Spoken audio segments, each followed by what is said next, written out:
ग्रामीण विकास एवं पंचायती राज मंत्री माननीय श्री अनुरूप सिंह जी, शिमला के महापौर सुरेंद्र चौहान जी, हमारे श्रीमती सतवंत अटवाल अतिरिक्त महानिदेशक होमगार्ड, श्री अभिषेक त्रिवेदी जी अतिरिक्त महानिदेशक, श्री ज्ञानेश्वर सिंह जी अतिरिक्त महानिदेशक, श्री जेपी सिंह जी अतिरिक्त महानिदेशक, श्री अजय यादव जी अतिरिक्त महानिदेशक, श्रीमती गीता प्रधान ग्राम पंचायत बल्देया, श्रीमती चंद्रकांता वर्मा बीडीसी चेयरमैन, विशाखा जी, सभी सम्मानित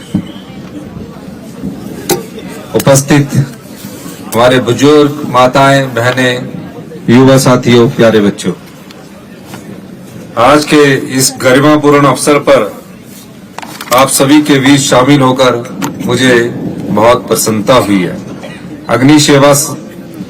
अग्निशमन सेवा सप्ताह के इस विशेष आयोजन के लिए मैं आप सभी को बधाई देता हूं।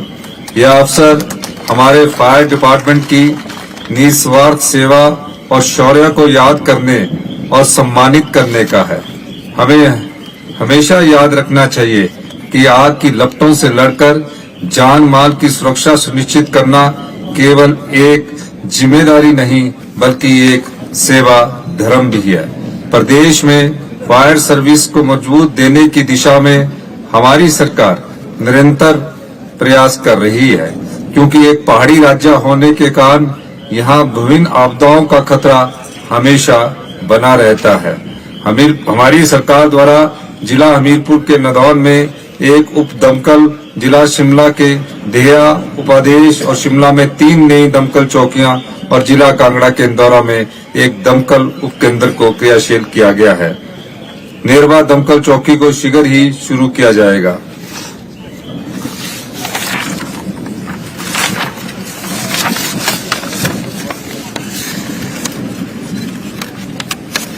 कुछ चीजें तो इसमें आपकी प्रेजेंटेशन द्वारा पढ़ ली गई है, लेकिन मैं कुछ बातें आप लोगों से करना चाहता हूं। हमारा प्रयास है कि जो हमारा गृह विभाग है वो आपके पुलिस विभाग को भी और होम गार्ड डिपार्टमेंट को भी आने वाले समय में नई चुनौतियों का सामना करने के लिए टेक्नोलॉजी से लैस किया जाए। इस दृष्टि में हमारी सरकार कार्य कर रही है। मैं सतवंत अटवाल जी को धन्यवाद करना चाहूंगा कि होम गार्ड में जो पुराने समय में मेरी बात होती थी कि रास्ते नहीं है, बॉडीज नहीं है, उनको रिजुमिनेट करना है, उनको दोबारा से ठीक करना है, उस दिशा में आपने बहुत अच्छा कार्य किया है। और होम गार्ड में एक नई सोच को आगे बढ़ाने का कार्य हमारी महानिदेशक श्रीमती सतवंत अटवाल जी कर रही है। मैं एक बात और कहना चाहता हूं कि आपकी मांगों के लेकर आपकी डीजीपी महोदय हमेशा हमसे मिलती रहती है, लेकिन अभी थोड़ी परिस्थितियां सुधरने लगी है। हम आर्थिक दृष्टि से आगे बढ़ रहे हैं और निश्चित तौर पर आने वाले 8-9 महीनों में इसका परिणाम आपके सामने आएगा। तकरीबन 2.5 वर्ष पहले हमारी सरकार बनी। हमारी सरकार बनने के बाद सबसे बड़ी हमारे पास जो चुनौती आई वो चुनौती आर्थिक रूप में आई। हमने उस चुनौती का डटकर सामना किया और मुझे ये बताते हुए खुशी हुई कि हमने नियमों में परिवर्तन करके, कानूनों में बदलाव लाकर आज हिमाचल प्रदेश को आत्मनिर्भरता की ओर बढ़ाने की दिशा में कदम उठाए हैं। मेरा ये भी मानना है कि जिस प्रदेश पर तकरीबन 1 लाख करोड़ रुपए का कर्जा चढ़ा हो और जिस प्रदेश की आर्थिक संपदा पिछली सरकार द्वारा लुटा दी गई हो, उस संपदा को कैसे आप लोगों के लिए बचाकर रखना है, इस दृष्टि से भी हमारी सरकार ने कार्य किया है। और हमारे सरकार द्वारा भ्रष्टाचार पर चोट कर तकरीबन 2200 करोड़ रुपए का अतिरिक्त राजस्व हमने पिछले 2 वर्षों में अर्जित किया है। इसके अलावा जब पैसा हमारे पास होगा तो टेक्नोलॉजी भी होगी और आपके लिए नए संस्थान भी बनेंगे। हमने पहले ही कैबिनेट में जब अपने सरकारी कर्मचारियों और अधिकारियों को ओल्ड पेंशन स्कीम दी तकरीबन 1,36,000 सरकारी कर्मचारी और अधिकारियों को हमने ओल्ड पेंशन स्कीम से नवाजा। उस समय प्रदेश की वित्तीय स्थिति ठीक नहीं थी, लेकिन हमने अपनी जनता से वादा किया था कि हम सत्ता में आते ही पहले ही कैबिनेट में आपको ओल्ड पेंशन स्कीम देंगे, जिसके कारण प्रदेश की केंद्र की भारतीय जनता पार्टी की सरकार ने हमारे पास जो लोन की लिमिट थी उसमें 1600 करोड़ रुपए का उन्होंने जो हमें मिलने चाहिए थे कट लगा दिया गया कि सरकारी कर्मचारियों को आपने ओल्ड पेंशन स्कीम और अधिकारियों को इस स्कीम के तहत लगाया है, इसके तहत हम आपको 1600 करोड़ रुपया नहीं देंगे। हमने उस चुनौती का भी डटकर सामना किया और आपदा के समय जो प्रदेश में ऐतिहासिक आपदा आई उसका भी हमने डटकर सामना किया और जो राजनीतिक आपदा आई उसका भी हमने डटकर सामना किया।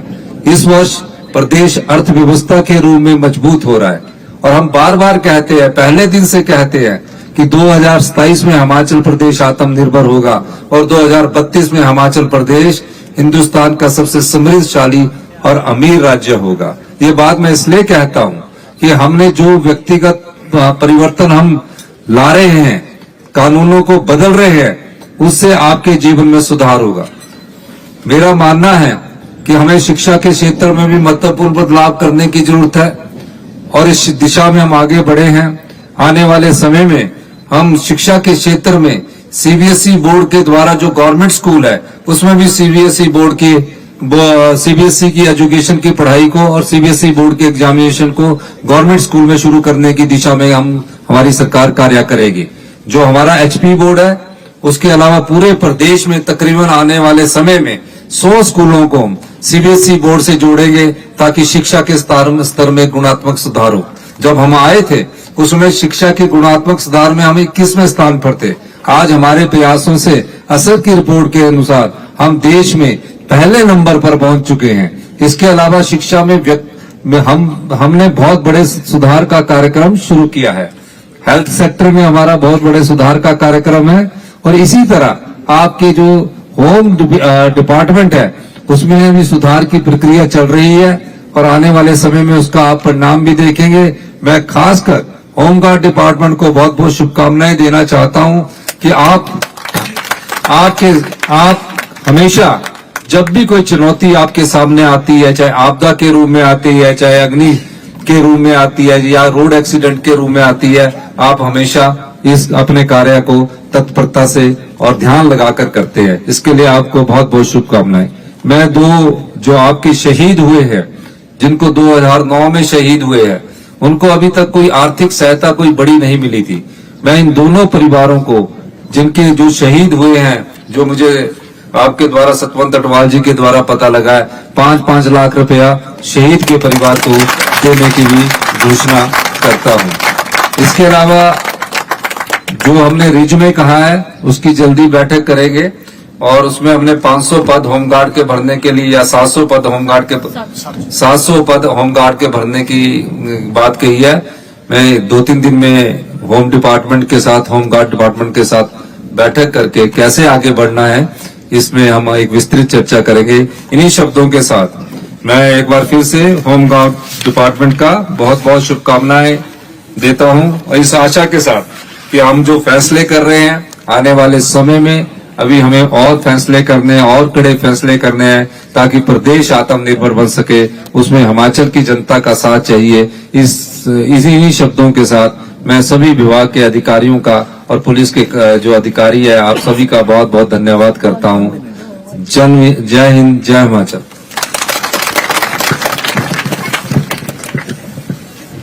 अब मैं निवेदन करूंगा उप महानिदेशक, उप आदेशक आदरणीय श्री अरविंद प्राशर जी से कि वो आए और